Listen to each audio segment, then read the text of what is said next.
And we're in a difficult economic time right now. And my feeling is it's a perfect time for a city to position itself as we come out of this economic downturn.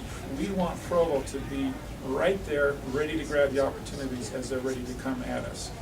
And there's a number of things I'd like to do. One of the first and most important things I would like to do is establish a plan for Provo.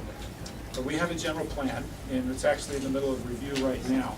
And that's a good plan, but I'm actually talking about a notch above that. I would like to develop a plan so that we know exactly what Provo is going to look like in 20 years. I would like to look at all the resources and assets that we have as Provo and look down the road 20 years what we would like them to be and have that in our plan. And I believe that's a key part to the prosperity and the economic development of our city, and I'll give you a couple of examples. Right now, we want a rec center in our city, and everybody's talking about it. It's kind of the buzzword to get a rec center, and yet we don't know where to put it. It's not been decided where to put the rec center. And my feeling is that's a decision we should have made about 10 years ago or 20 years ago. And then, had we done that, we would have been able to have the proper development around that rec center, the proper infrastructure to that. And I'd like to see us have that type of plan. And I believe if we can put that type of plan into place, we can maximize things like Provo River, Utah Lake, our canyons. We recently saw what happens when we don't plan well with our canyons, with Rock Canyon. And so that plan is a very, very important part to me. And having a city that our developers know what to expect and how to expect it are also very important things to me. Well, the third thing is unity. I don't believe we can go do all the great things I think we should do as a city if we are not working together in synergy. And sometimes in our city we tend to work against each other and not with each other. And sometimes within our departments and between the council and the mayor's office. And I think one of the strengths that I bring to this is the ability to bring people together with different opinions. There's a very diverse group of people here tonight. If you look at my supporters list, you'll see an incredibly diverse group of people who are supporting me. I've got Kurt Bramble on one side and Radine Hatfield on the other side, both supporting me.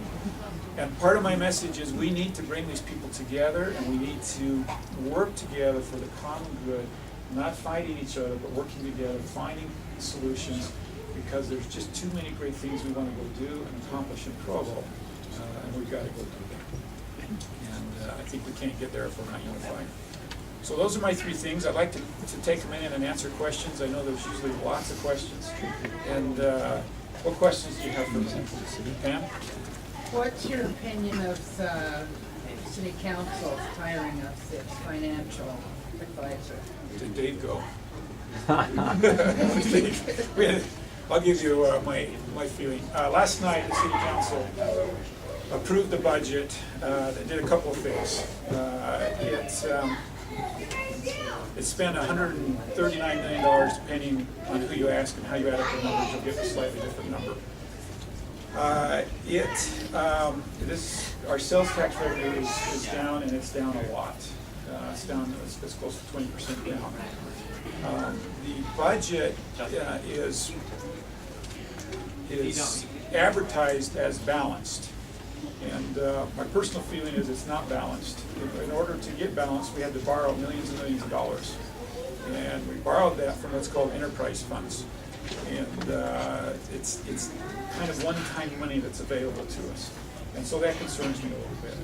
Another thing that concerns me is that for a number of years, the employees of Provo City have borne on their backs the financial cuts of Provo. And if you follow the Provo City employees over the last few years, each year they lose a little bit more and a little bit more and a little bit more. And it's primarily been because we run a several $1 million deficit by Provo for the last few years. And that's been a difficult thing for our employees. And that's something that we need to address and take a look at.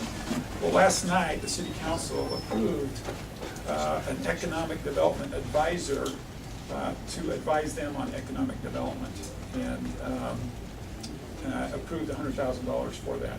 So Pam's question was, how do I feel about that? And my feeling is that it's the wrong time, particularly given what we're doing to our employees. It's hard to say to our employees, we want you to cut and cut and cut and cut.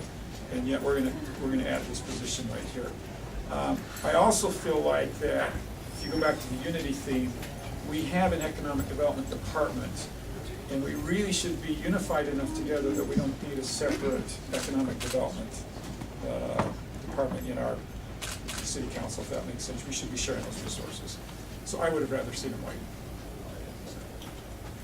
Yes? What about zoning laws? Like in some areas of town, you can't rent out your basement even if you have adequate parking. Or, like me, I used to own a home in Southeast Provo. I had 4 bedrooms, and the city came and made me kick out one of my roommates, even though we had 4 parking spaces on the property. What do you think about laws like that with the double standards? Okay.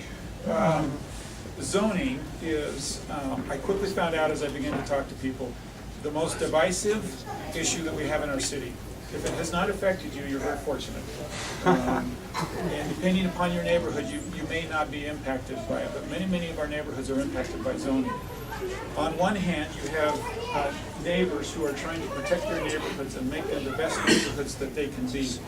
And on the other hand, you have people who want to rent their basements out, who are maybe dependent on renting their basement out to make their house payment. Students have a difficult time finding a place to live.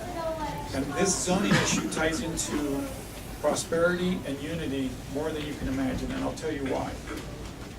I believe that right now we're addressing our zoning problem with aspirin. And what I mean by aspirin is when you have a headache, you take an aspirin and the pain is gone, but is the headache gone? You still have whatever's causing the pain is still there. So when we have a problem with zoning in our city, we pass a city ordinance and it feels a lot like an aspirin. It feels good. But nothing is really different after we pass that ordinance than before we passed it. People are still living in their